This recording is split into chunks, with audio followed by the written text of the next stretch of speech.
पगार सरांच्या बाबतीत जर बोलायचं झालं तर माझ्या मुखातून खरंच शब्द निघत नाही. त्याचं कारण असं का त्यांचा आजचा सेवापूर्तीचा दिवस आहे. ही आता नेमका पाऊसही सुरू झालाय. ही शाळा नेमकी अशा स्थितीत सुरू केली, निम्मा पावसाळा झाला होता. शाळा सुरू केली त्यावेळेस शाळेत यायला एकही विद्यार्थी नाही. ऑगस्ट मध्ये शाळा सुरू होते.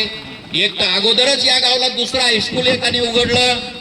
ते 2 महिने चालून परत बंद पडलं आणि त्यावेळेस ही शाळा सुरू करायचं ठरवलं. ज्यावेळेस गायकवाड साहेब, सोनवणे साहेब, पगार सर ही मंडळी माझ्याकडे आली त्यावेळेस मी त्यांना सांगितलं, मी शाळा या गावात सुरू करायला परवानगी देत नाही. त्याचं कारण असं का अगोदरची शाळा 2 महिने चालली, ती बंद झाली, मुलांचं नुकसान झालं आणि त्याच्यामुळं पुन्हा तुम्ही शाळा चालू करणार आणि पुन्हा बंद होणार, याच्याकरता तुम्हाला परवानगी देणार नाही मी. आणि तुमच्याजवळ शाळेचं ऑथोराइज पत्र असेल, तुम्हाला खरोखर परवानगी मिळाली असेल तर मला दाखवा. बरं, यांनी मला ती दाखवली परवानगी आणि त्याच्यानंतर मी शाळा सुरू करायला परवानगी दिली. पण परवानगी दिली फक्त, पण विद्यार्थी कुठे आहे? मग विद्यार्थी त्यावेळेस सीझनच नव्हता. ऑगस्ट उघडला होता, पाऊस भरपूर. एक एक एक एक एक एक एक एक पोरगा जांभल्याला जाय, चिचपाड्याला जाय, देवळीला जाय, 12 पाड्यात जाय. कोणी गाई करे, कोणी बकऱ्या करे, कोणी शाळेत जात नाही. आणि त्यावेळेस गरिबीचा काळ. आणि म्हणून अशा परिस्थितीमध्ये आमचे पगार सर आम्हाला साथ दिली. प्रत्येक गावात जायचं, डोंगराला चढायचं, बकऱ्याकडे जायचं, त्या बकऱ्यावाल्याला शोधून आणायचं. का बकऱ्यावाल्याकडे एकट्याला जायचं? गावातले लोक सांगायचे, अरे त्याच्याबरोबर 4 पोरं आहेत म्हणून त्याला तुम्ही शोधलंच पाहिजे. म्हणून पोतर खोसायचं, पॅन्ट गोळा करायची, जायचे. असं करता करता 15 दिवस, 3 वार, महिनाभर फिरलो आणि त्यावेळेस ही शाळा सुरू झाली. त्यावेळेस आमच्या पगार सरांचा सिंहाचा वाटा. निम्म्या पावसाळ्यात आणलेले पोरं तेही घाबरायचे. आता दिवस किती थोडे राहिले शाळेला आणि आम्ही पास होऊच का, आमचा अभ्यास होईलच का, हा सगळा प्रश्न उभा राहायचा. त्यावेळेस आमची त्यावेळची टीम असलेली, सगळ्यांचं नाव घेत नाही, पण 8 शिक्षक होते. 8 शिक्षकांच्या भरोशावर मी लढायचो. आणि त्यावेळेस पगार सरांना विचारायचो मी, पगार सर, आपण हे निम्म्या पावसाळ्यात पोरं आणतो, पण हे पास झाले पाहिजे, याच्याकडून अभ्यास करून घेतला पाहिजे.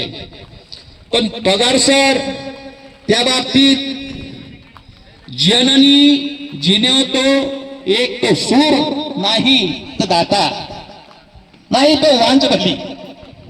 मला असं वाटतं आमच्या पगार सरांचे आई वडील खरोखर भाग्यवान की त्यांनी असा पुत्र जन्माला घातला पगार सरांसारखा, का तू ज्ञान वाटण्याचं काम, विद्या वाटण्याचं काम ह्या गावाला जाऊन कर.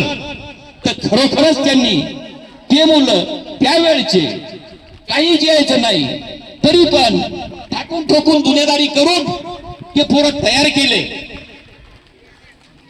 आणि तेच फळ आज मिळून राहिले.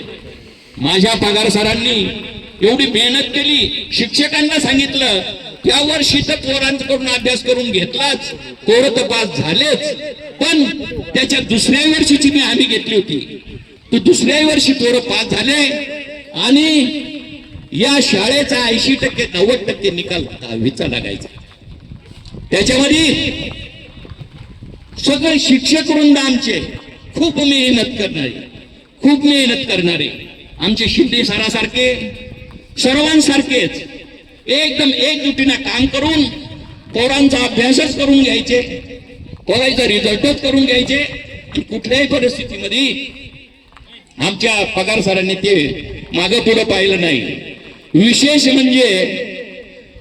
म्हणजे आलेल्या पाहुण्यांना माहित नसेल, त्या आलेल्या पाहुण्यांना सांगतो का आमच्या शाळेला 10-12 वर्ष लाईट गेली.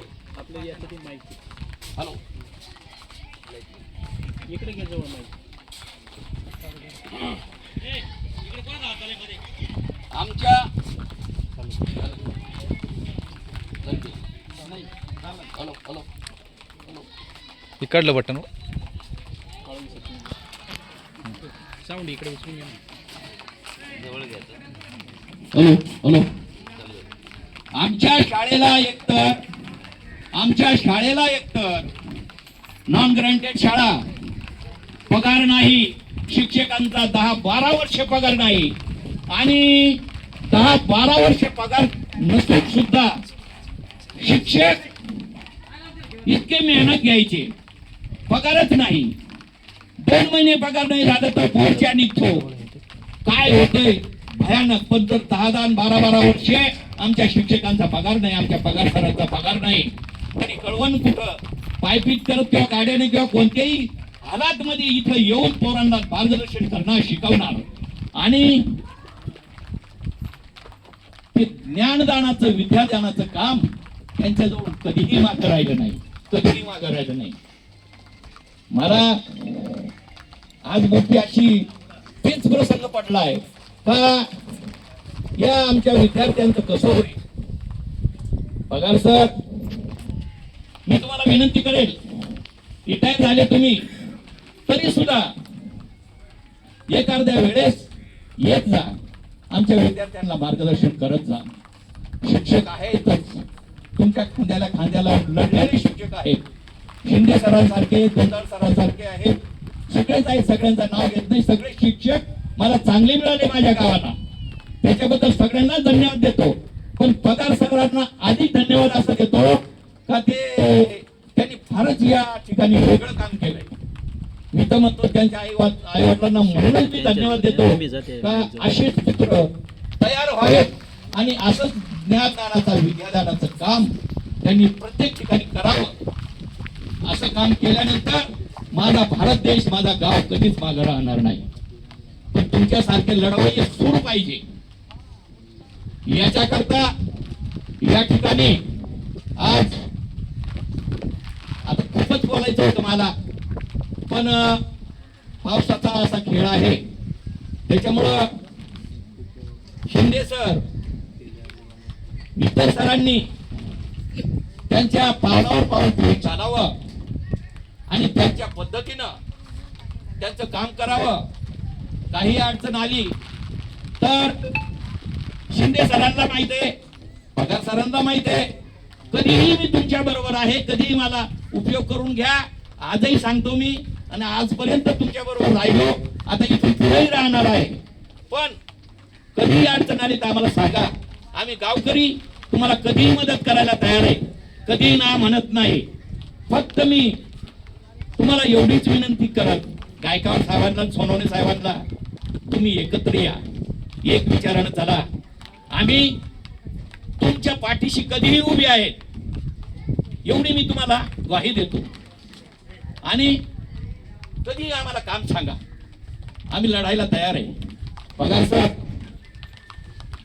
खूपच वाईट वाटतं, नाईलाज आहे. आता तुमचे रिटायरमेंटचे दिवसच झाले. तुम्हालाही धन्यवाद देतो. इथून पुढील आयुष्य तुमचं परमेश्वरानं अतिशय चांगल्या पद्धतीने घालावं ही परमेश्वराकडे विनंती करेल आणि इथून पुढेही तुम्ही हेच कार्य करावं अशी मी विनंती करेल, अशी देवाकडे विनंती करेल. धन्यवाद.